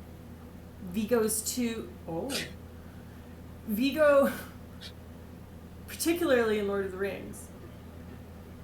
Aragorn, that's his name, right? He's all like reluctant hero, you know? Whereas, like, I think daddy, to be daddy is to be confident enough to be like, I got you. You're safe. I'm here. You know? Viggo wasn't up to that sort of shit. He was all like, why the fuck do you think Eowyn... That's not even tea. Why do you think Eowyn was so into him, bro? She's a fucking simp. Yeah, and she has daddy issues. That doesn't make him daddy, just because her daddy is not dad. I don't know. Have you not seen his other movies? Doesn't he play a Russian gangster in one of them? That's not daddy. I don't know, I think the only other Viggo Mortensen film I saw was like Hidalgo, and it came out right after Wasn't that about a horse? Yeah, it was about a horse. Mm. You know, that's also part of the daddy thing too, is like he was like in character on set, method actor, sleeping with his horse at set, not like that, but sleeping next to his horse. He was slumbering adjacent to the yes, exactly. Equine. Yeah. I don't know. Eastern Promises and a History of Violence. Both of those we're being scolded. Scolded. Wait, did we just get a water bottle? We got sprayed with 66. I'm fucking dead. Okay, I mean, Alicia. That's not daddy! That's hot! That's not daddy! That's literally your type! No! That's scary prison man! Layla! I mean, go to the naughty step! No! No! Do you know what my husband looks like? And it's still no. I can't fucking spell. He's holding the gun to that man. That's not daddy. That's who daddy protects you from. Oh, guys. I think he's trying to protect this family, though. That's the vibe I'm getting. With that haircut? No. I don't care if it was 2011. Look at that. Those are PC anime bangs. I don't care. I will not have it. Oh my fucking god. Layla, you guys have opened a can of worms. I'm fine. I have drank 32 ounces of water and still have a headache. I need a bio break. I'm going to go ahead and give you That's super fair. Cheeky, you can continue. I'm just going to go ahead and set. Oh yeah, I can talk about I can vamp for a bit. You go. You go vamp. Okay, BRB. Oh. Dead. I'm screaming. Okay, we're gonna go from very interesting daddy list to just going back to talking about my research briefly. Sorry, y'all. That's a hard transition. Essentially, I was really interested in the overlap between like autonomic factors in pain, and so another study that I was doing during that time was looking at the condition called fibromyalgia, and how. 1 second.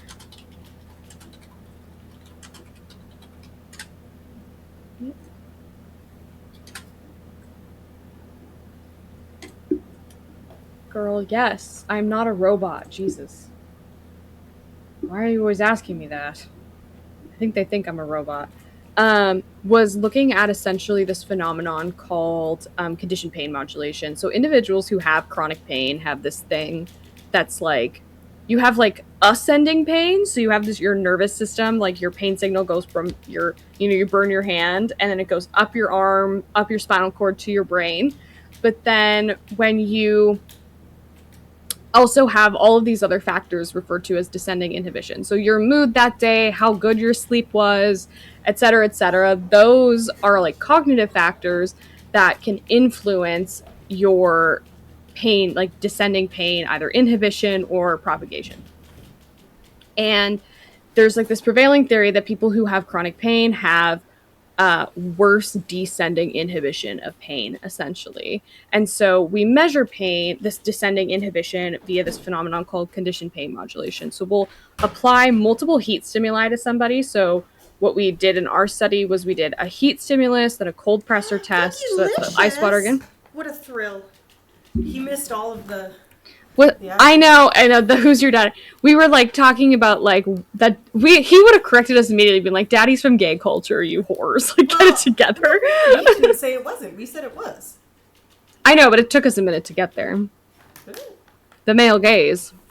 Oh, the male gaze. That was like the first thing we said in the entire stream. It took a minute to get there. Lady.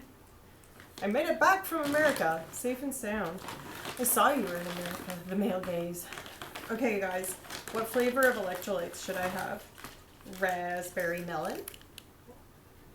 What type of... Oh, you do Liquid IV. Bro, I get so many effing ads from them. White peach? Lemon lime? Do I need to do a poll?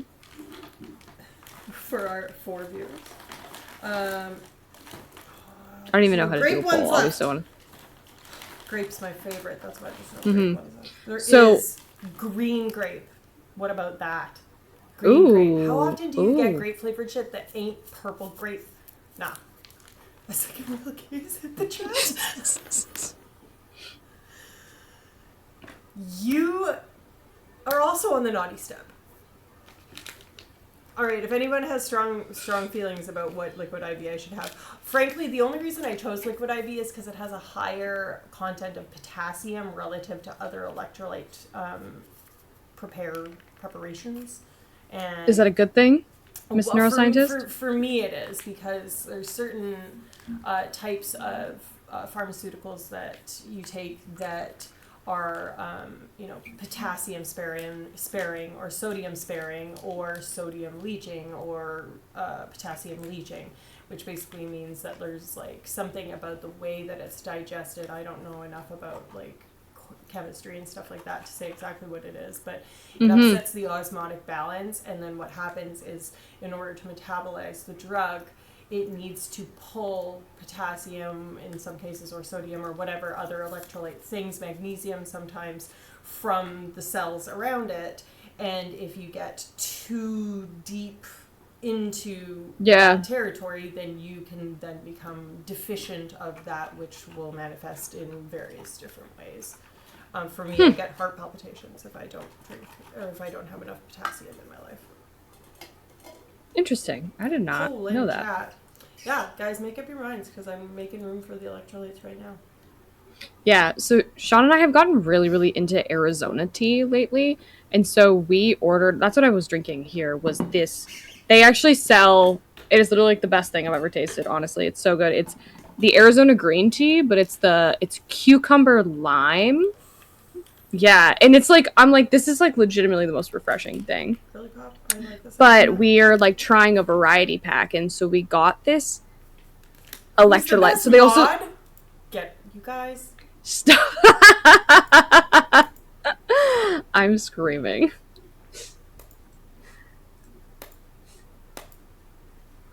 I'm biased. My own channel's telling me I need more channel points. Guys, I think I'm gonna go raspberry melon. Yeah.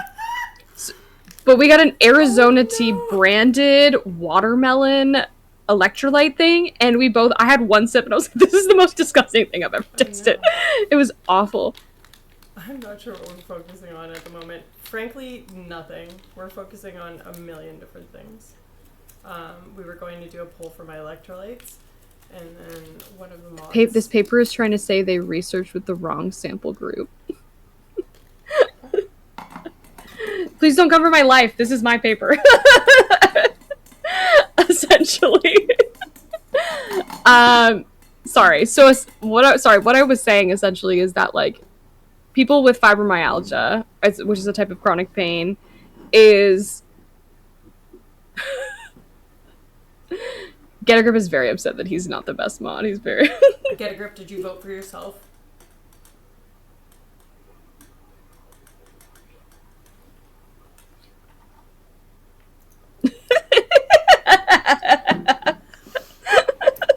We've committed to you for better or for worse. So that's your poll. Dan got none. Dan got the ultimate poll vote from me. Yeah. The loser is getting pushed off the plank. No. He has to walk the plank. Sorry, I've been getting distracted. I'm just gonna finish this little spiel. But essentially, we just looked at this phenomenon, this descending inhibition in healthy participants versus individuals with fibromyalgia, and we looked at sort of this experimental mechanism of if you do the protocol with sufficiently painful stimuli as opposed to insufficiently painful stimuli, are you going to see more consistent results? Mostly because the field is all over the place. Everybody uses a different methodology. Everybody uses is it matched to your threshold? Is it just like a standard stimulus that they're using? And is it like the temperature the same every time, or is it matched to the individual that you're testing? So we essentially published that we saw this phenomenon of using insufficiently painful stimuli while we're testing for people's pain inhibition is going to essentially cause you to have like results which are null, and that was only in healthy participants. And individuals with fibromyalgia essentially have just super dysregulated pain inhibition, which is what we expected to see. Hey. Is she okay? Oh my god. Hoon said she wanted to be on stream. Hoon, you're gonna get And so what I'm doing now is at my like current institution is I actually am doing pediatric pain. That's just like what ended up. I was just gonna say, do you touch children? Do you interact with children? Do I neurograph the child? That is, I've been submitting an IRB application to do microneurography in children. I'm only allowed to do it in those who have chronic pain. They have not permitted me to do it in those who are healthy yet, due to the fact that you have to have this like pro-con benefit situation where individuals who are in chronic pain, we're actually going to be studying their chronic pain. And we're going to be doing this like conditioned pain modulation protocol. We're going to be testing their pain inhibition while we do microneurography, while we assess their sympathetic activity, while we assess their blood pressure, heart rate, etc., and see how they overlap. And I'm very excited to start that process. But how young are the children? We're going to be 13 at the youngest. So it's going to be adolescents, so 13 to 17. And then we'll also be having young adults, so it'll be 18 to 25 as well. So that's like the worst age of child. I mean, I definitely don't want to be dealing with the difficulties of like toddlers and stuff like that. Like 13 to 17 are like they're like small but can speak, you know? Like say that again? When they're small but they can like talk to you, they're not like, what, whoa, you know? They're saying like real words, you know? They're like, today I learned about spiders in science class. And but I mean, like, so tell me more about spiders. Well, doing research with a pediatric group, I would prefer a group that is like, I can like speak words to them and they can speak back and we understand each other. Like once you're like a teenager, I can like talk to you kind of a little bit like an adult and you can kind of understand what I'm saying to you, as opposed to, I don't know, like an 8-year-old where I'm like, poke, hurt, no, yes, like. Are they still that? I mean, not every child say things about children. I mean, not every child I'm going to be working with is going to be like a gifted, articulate child. So the older I can like recruit, the better. That's essentially. Fair. That's the worst age of child is 13 to 17 in a relationship. I can't. That's arguably the worst age of. I mean, it's because it's child. Bird brains, yes. Essentially, there's a certain amount of like doing informed consent in humans, which when you're doing it with like people who are under the age of 18, you have to get their assent. Like they have to also consent as well as their parent and guardian. And like they have to understand things enough to like know what's going on.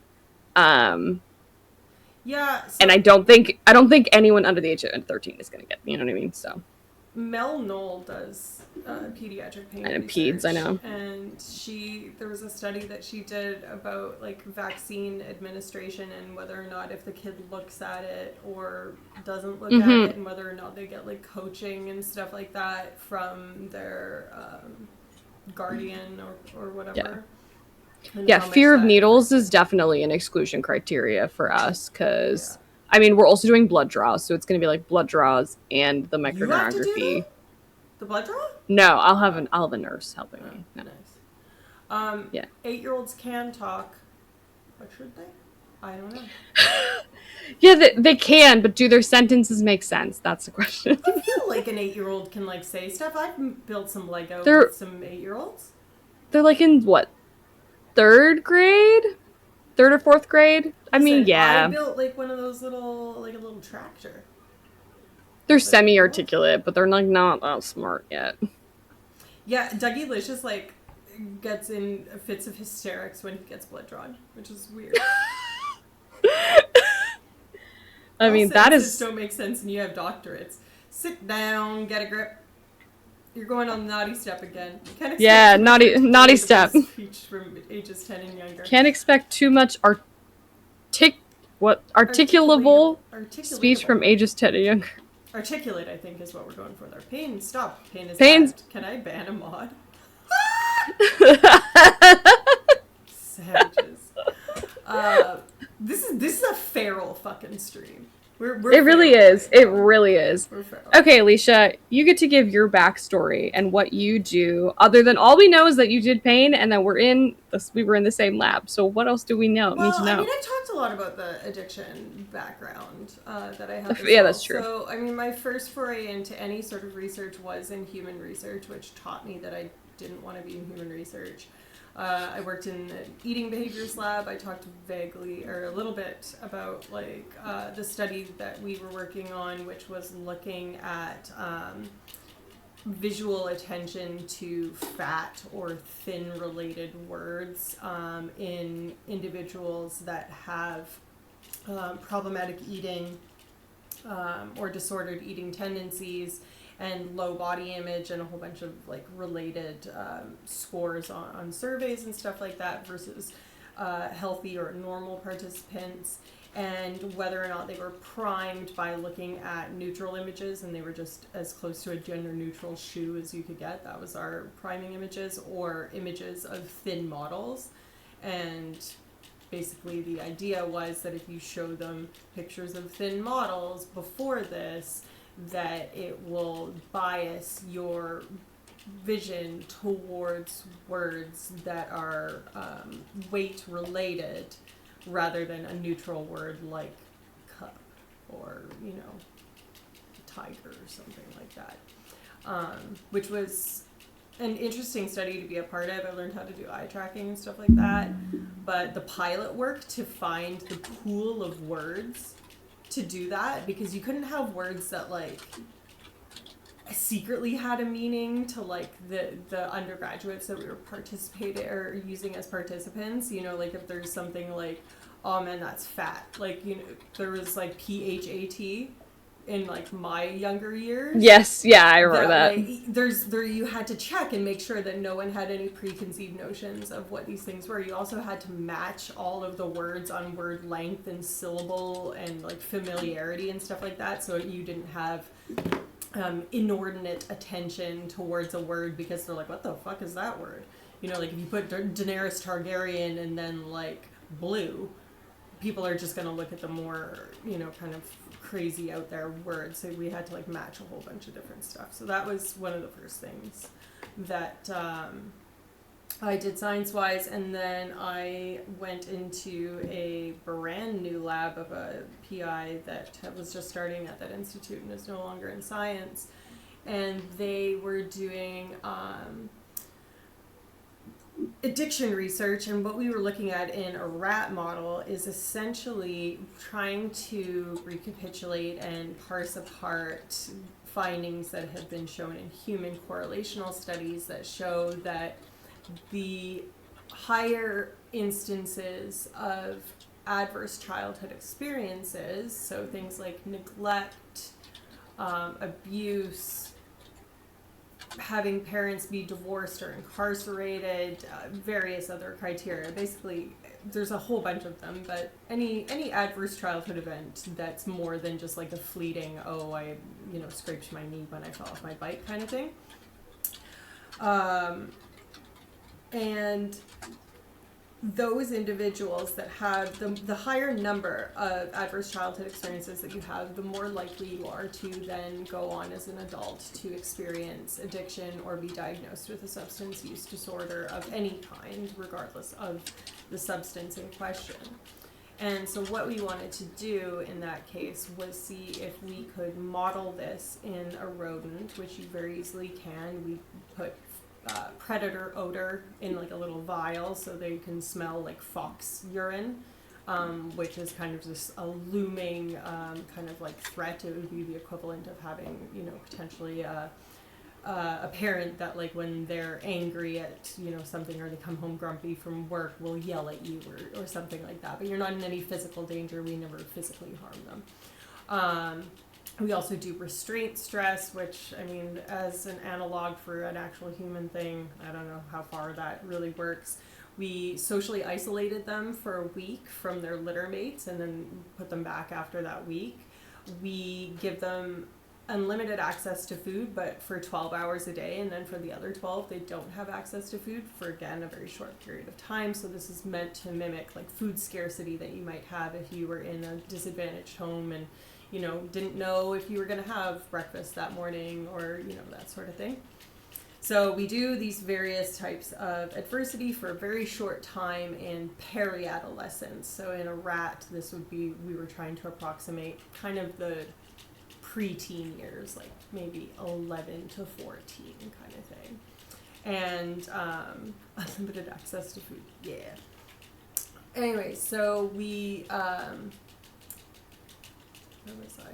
What was I talking about? I can't remember where I was in the trajectory of things. You were talking about the different types of stressors you were using. Yeah, stressors. Yeah, okay. I guess I did finish the stressors. Okay, so we wanted to see if these stressors during that one kind of specific window, so it was a really short amount of time, whether or not that little epoch of just having like a rough patch, say your parents are going through a divorce, there's food scarcity, you have to change schools, so you're getting bullied, and there's kind of like ominousity around you, and like it doesn't have to be like full-blown outright terrible abuse from all, like it really doesn't have to be that profound for it to have a downstream effect according to the human data. So we wanted to see kind of like, is this minimum threshold meetable by just this kind of really short window of adversity? And then they get to grow up to be full-blown adult rats, completely like a normal one would be in the laboratory setting after that 1 week of just hell, essentially. It's not quite hell. It's fine. But then they go on to be evaluated for behavioral traits that are meant to be a rat analog for personality or behavioral kind of characteristics that are associated with higher substance use disorders in human beings. So these are things like impulsivity. So the more likely you are to just be like, yeah, let's go do this thing and not think about the downstream consequences. If you were more apt to do that, you would be more impulsive. And if you were less apt, you'd be less impulsive. Novelty preference or novelty seeking, that's kind of the adrenaline junkie archetype. Like, oh, I just want to try all new things. Like, I want to try everything once kind of thing. You're more likely to try drugs and thus more likely to become addicted. I feel like I could be described as a full-blown adult rat. In this stream, that is a plus. Let's just pop a couple rat emotes in there. Oh, I don't want that girl. Sorry, I just wanted to put some emotes. So we wanted to test them. So I said novelty preference, impulsivity, anxiety.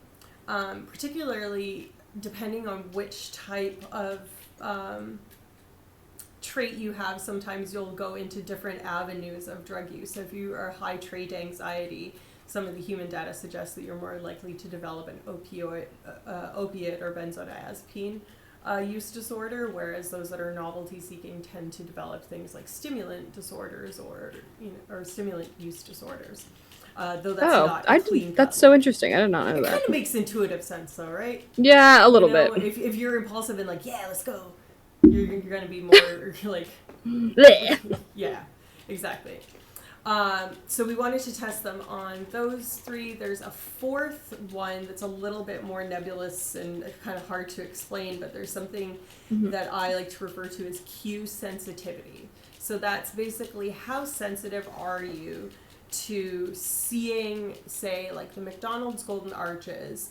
If you see that and you have, the craving inside, how likely are you to pull into the McDonald's parking lot or be like, I got food at home kind of thing? And that's a measurable characteristic in humans. That's a measurable characteristic in rats. You can basically see how attracted they are to these cues or how reactive they are to these cues, how much salience or importance that particular individual pays to these cues. Yeah, let's go equals cocaine. Also, Neurolesion 2026. True. So we test them on those 4 traits, and then we give the rats a chance to self-administer drugs. In my case, I gave them a chance to self-administer cocaine. Though we didn't do very much more of that data because rats on cocaine are rough to handle. They're what you would imagine. Like, They're like, are they very bitey, presumably? I once had a male rat that was like fucking 800 grams or something stupid like that grab onto like the meat of my hand and just hang there, like would not let go. Yeah, and I was like, cool, this is great, everything's fine. And I was pretty good at handling them. Yeah. But, all I heard is unlimited food and cocaine, so I volunteer as rat. I mean, they have they do die at the end because we need their brains in that case. But so we give them the chance to self-administer drugs. I also did a drug called remifentanil, which was where most of my data came from, which is, as the name suggests, just a kind of analog of fentanyl. In this case, you would, remifentanil we used because it acts a lot shorter. So instead of taking one dose and being high for several hours, they would take one dose and they'd be high for several minutes. So you can get kind of a protracted version of their dose patterning without having to do it across, 10 hours. You could do it across like 2, 4, or 6 in my case, and see kind of how their patterns would work over and over again there. And what we found was that early life adversity, of course, increases the number of addiction-related traits that an individual will express. It doesn't necessarily increase one or another one more. It's just the actual proportion. So whatever combination of those 4 traits, you would be more likely to express 2 or 3 or all 4 of them than you would be to express 0, 1, or 2 of them in a population proportion kind of level. And the likelihood that you are going to escalate your drug use intake, so that's basically taking like a ramping up amount, is going to also match onto those addiction relevant traits. So if you express more of those traits, you are more likely to be one of these rats that escalates their use, which is one of the diagnostic hallmarks of a substance use disorder according to the DSM, is escalating use where you take more than you intended to or take more than you wanted to, kind of thing in that. Yeah, so that was my master's research, still unpublished. Wait, almost a decade later. You've gotten one, haven't you gotten one publication out of that? That's not my research. Well, it is that wasn't my That wasn't your specific thesis. So because the last author on that paper, Tristan, and I worked so closely together on that, and he was kind of like leading the thing, but I was doing the labor and, doing most of the manuscript editing and stuff like that. That's why I'm first author on that paper, but that was not my main project. Got it. It's not still embargoed, is it? Or is it? No. Thesis is out there. It's not embargoed anymore, but it won't be able to be published essentially unless someone's willing to put their endorsement on it, because I can't publish it alone. And last time when we published the other paper, they essentially flipped out and sent letters to a bunch of people and tried to ruin careers and shit like that, and I'm just. But I mean, it didn't work, so you could technically do this because anybody that knows this person, this is the leader, the principal investigator of this lab, who is now married to his former PhD student, who is 20-something years his junior. So, and they also denied that they were in a relationship the entire time that he was on this sinking ship. When people were like, "You can't do that. You can do this, but you have to disclose it. You can't just be secretly doing this." And he got fired for that and a whole bunch of related stuff, and is a terrible human being. As a result of ongoing ethical violations, while Alicia happened to be in the lab, unfortunately, her work also kind of suffered the consequences of that. And it's gorgeous work. Like, I'm so proud of that work, and I, worked so fucking hard. Like, everybody that I spoke to, at a PI level was like, this is a PhD worth of work. And all I was earning for it was a master's. All I was earning for it. I earned a master's for it, but it did a PhD amount of work. and it's not even going to be published, like, ever. And I'm just like, I'm still not quite over it. Still not quite over it. I think you could eventually. I think if you were to do an experiment, it's going to be really dated. People are already maybe doing some of this research. Some of this has been scooped. It's fair. Not if you were to do, I did it, but I also I was going to say to do follow-up experiments. If a reviewer said do a follow-up experiment, I'd be like, can't. Yeah, I mean, if you got yourself into a place where you were able to do something similar, you could then add it as like supplementary unpublished data. I understand that the main finding is probably in that, but yeah, the other thing is no one wants to touch it with a 10-foot pole in terms of lead author kind of thing. Yeah, I mean, so it'll be what it'll be. In any event, that was my master's, and then I went to McGill, and I joined Jeff's lab, same lab that Layla was in. There was a little interlude in a different lab that was not great, but I started doing a kind of addiction and pain-related research there, but we had such limited equipment that the throughput was too low, and because I was the only person that knew a couple of these other more kind of newer techniques in terms of like manipulation, brain manipulation and stuff like that. Like what we refer to as like optogenetics or like viral ablation and stuff like that. Is what we ended up going with in the end. And what chemogenetics are is essentially you can artificially put in a receptor that is only activated by something that the body doesn't make, that you can give exogenously. So like, this receptor would never otherwise be activated. You can induce that by injecting a viral vector. So you basically take a virus, in this case, this is a canine adenovirus. Maybe not canine, wouldn't be canine, it would be rodent. Anyways, it's an adenovirus, which is like the kennel cough virus that is very common in like dog kennels, as the name suggests.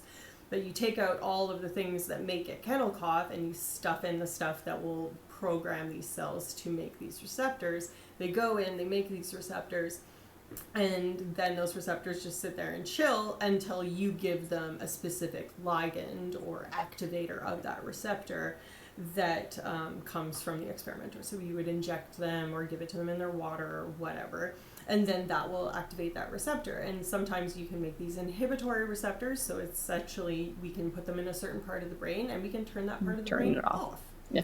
Or you can do excitatory ones, which will increase the activity in that area.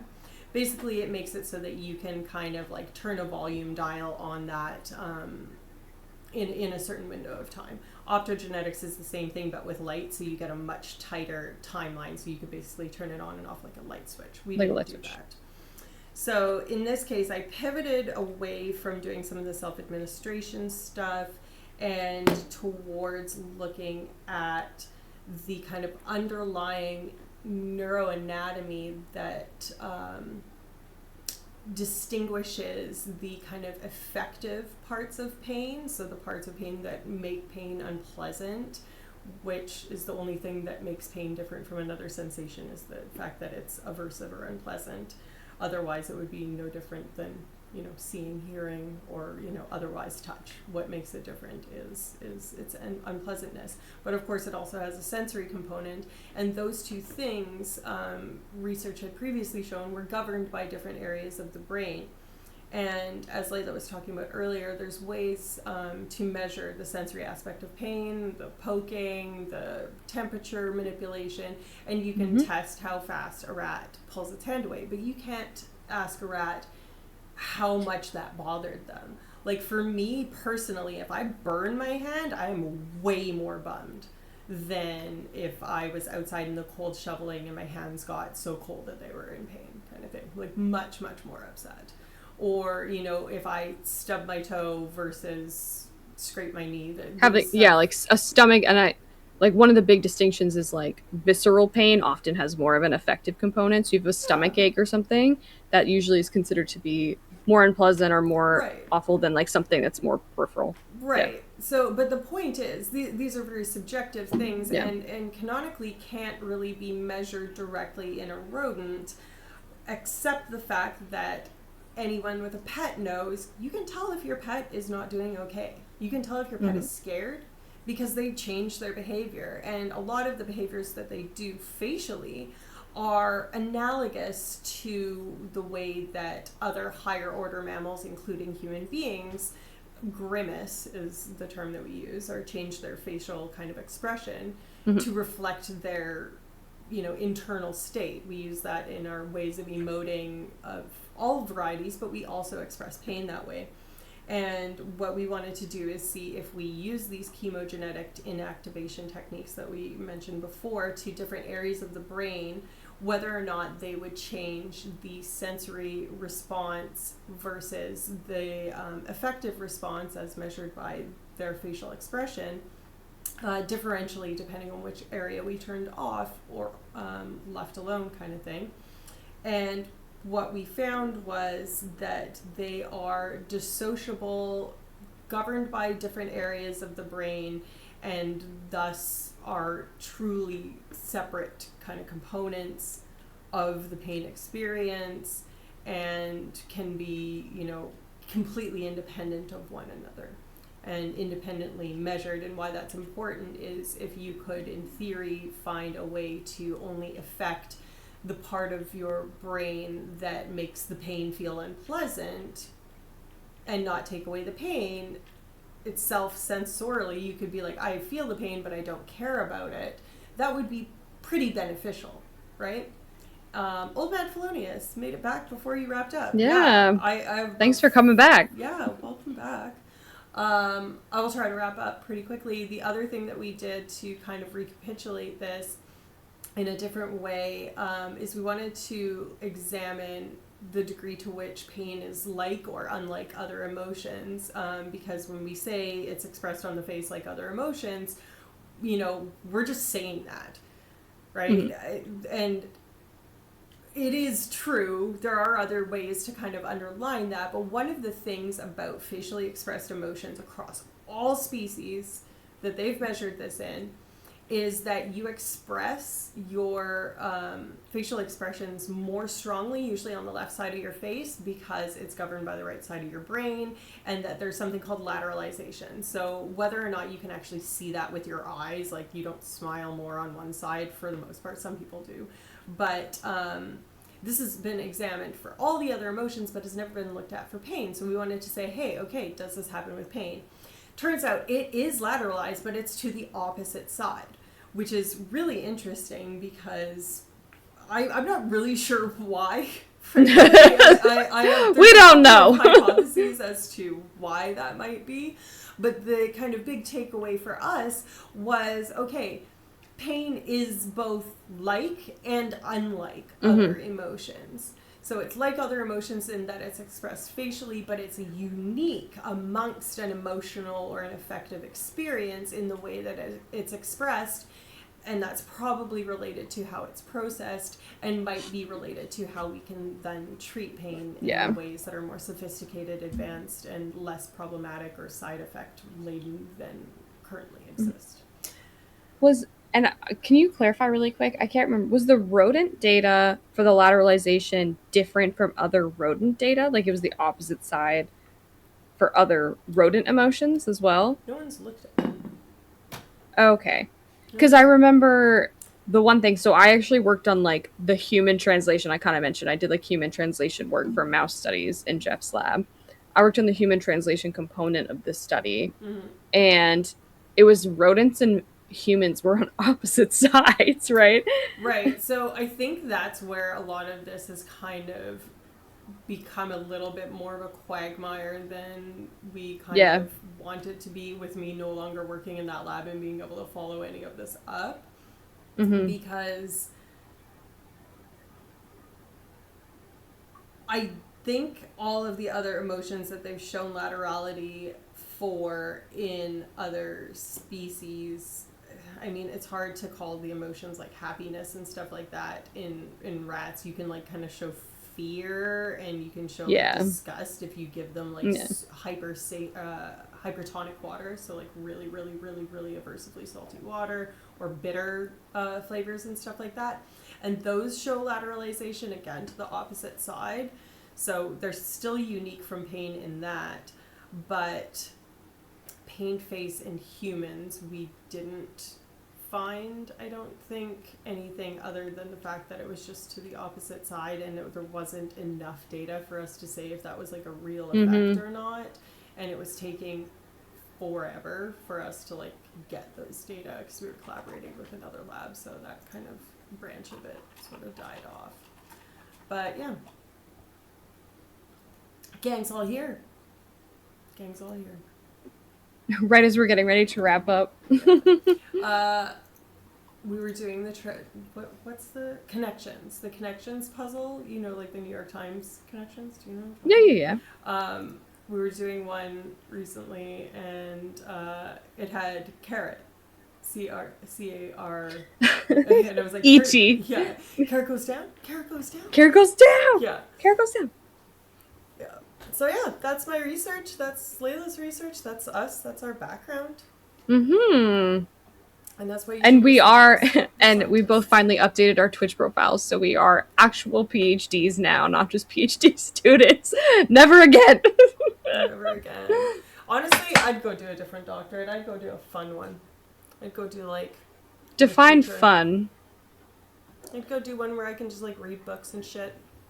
Like sociology film? or something? Oh my god, I'd love to do like film analysis. Just watch things. Dude. Judge. I do that anyway. I do that for fun. Honestly, if I came back in a different life, I'd want to be like a movie critic or something. I think I'd be really good at that. Criticizing shit? You do love that. Don't you have like a whole ass list of like movies that you have like done like feminist critiques on? No.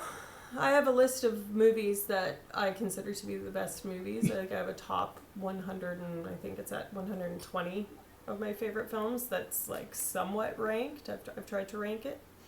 We need a clips compilation for this channel.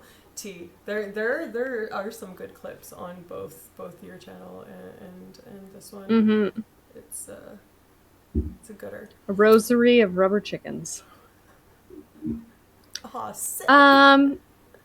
Thoughts on rating, mademoiselle? I have so little bandwidth that if you wanted to do that, I would say yes, but I would be disinclined to do the hobnobbing of it all. The hobnob. Mainly because I've been fighting a headache for like. Yeah, I know you've been drinking a lot of water, but girl, you gotta take some ibuprofen. Like that's where it's at. We started. Oh my god. Yeah. Oh, okay, so it's like an oncoming migraine, and there's no stopping her. Tokyo Gore Police? I don't know what that is. Astro and Science are on. Ooh. Who did we rated somebody out? Who did we rate out last time? We rated Science last time. Oh no, wait. Did we do Astro last time? I think it was Astro. Because it was because him and Moo Hoodles were both or not Moo Hoodles, somebody else were doing it was like a space launch something or other. Oh right. Oh, and Nerduino. Nerduino was on last time. We didn't do Nerduino. Yeah, we could do Science. He's pretty understanding about moving on from stuff and doing post stream. Okay, let's do that. We love them over there. High key love. All right, peeps, stick around for the raid if you don't mind. We're gonna go see one of our fave Science. Great community over there. They do lots of like cool charity. They're Twitch ambassadors now. Like, wow, very impressive. And they're a whole little Science fucking family. So like, that's. I know, it's so cute. It's the high class best. Yeah, I get his clips or their clips, I should say, on YouTube, and I always like them. Even if I don't watch them, because I'm just like, boost. Yeah, legit. Just to let you know, Alicia, I don't know if you're in the pop-out, but you have to go to your actual, because I'm hosting this time, you have to go to your actual channel to raid out. That was what I've been having to do. That's why I've been failing to raid in multiple previous. in my actual channel, like in my stream manager dashboard thing? Yes, Okay. as opposed to the pop-up next to our call. Do you have to put at? Or No, is it just /raid and then just the name. Okay. All right, folks. This has been a very chaotic, it has been fun, daddy-filled episode, stream, whatever we're calling it. We are getting ready. We're going to be confirming with one of our colleagues, but we might have one episode where we finally have a guest on, which might be fun. But following that, or starting next week, we'll be starting a series on like trauma and healing from trauma, and we're really excited about it. So we'll see you guys next week, hopefully. Yeah. I'm Neuralicia. And I'm Layla Shode, and this has been Vulgar Science. Vulgar Science, the vulgarist science today. Yeah. All right. See you folks. Stick around for the raid. Raid now. That's not working.